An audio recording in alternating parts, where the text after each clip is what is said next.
All right, so you've probably seen this new movie blowing up on Netflix, right? Well, it's so intense that it's not just getting five-star reviews. It's actually getting an official response from the Pentagon. Yeah, the actual Pentagon. And look, the critics, they are absolutely loving it. I mean, The Independent called it the most entertaining movie about mass destruction since Doctor Strangelove. That's a huge deal.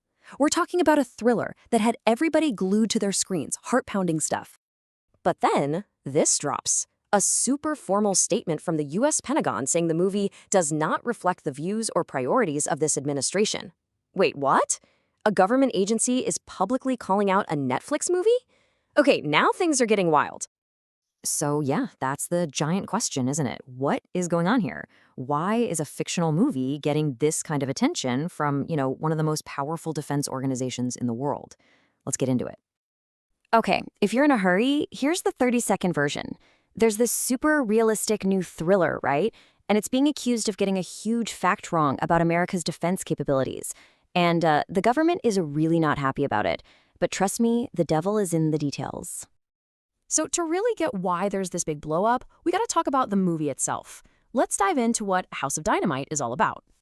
And the setup is everything. It's from Kathryn Bigelow, the Oscar-winning director of The Hurt Locker, so you already know it's gonna be tense. The whole movie is about those first 20 minutes after a nuke is launched at the US. It's this insane ticking clock scenario where people have to make these impossible choices.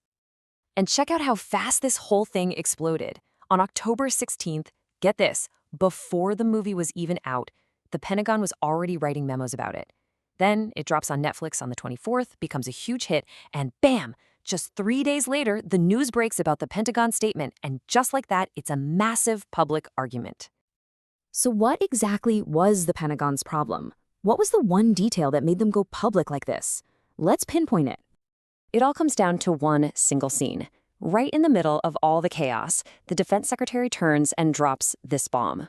He says the entire multi-billion-dollar U.S. missile defense system, it only has a 50% chance of stopping the missile. 50%!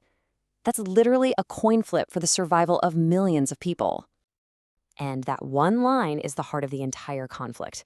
The movie says 50% success rate. The Pentagon comes back and says, nope, our interceptors have a 100% accuracy rate in tests.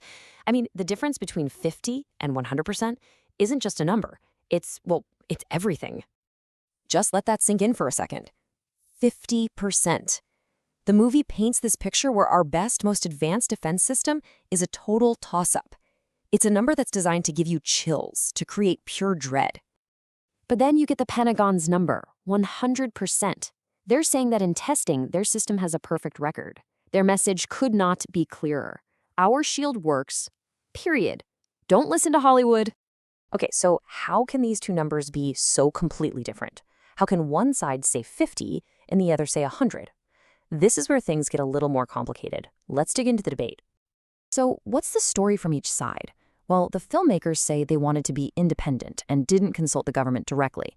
But they're quick to point out they used tech advisors who used to work at the Pentagon. The Pentagon's side is simple. We weren't consulted, and that 50% number they used, that's based on old tech, earlier prototypes, not what we have today. So you can see this is about way more than just a number in a movie. This whole thing opens up a much bigger conversation about storytelling, about fear, and about how we think about our own safety and national security.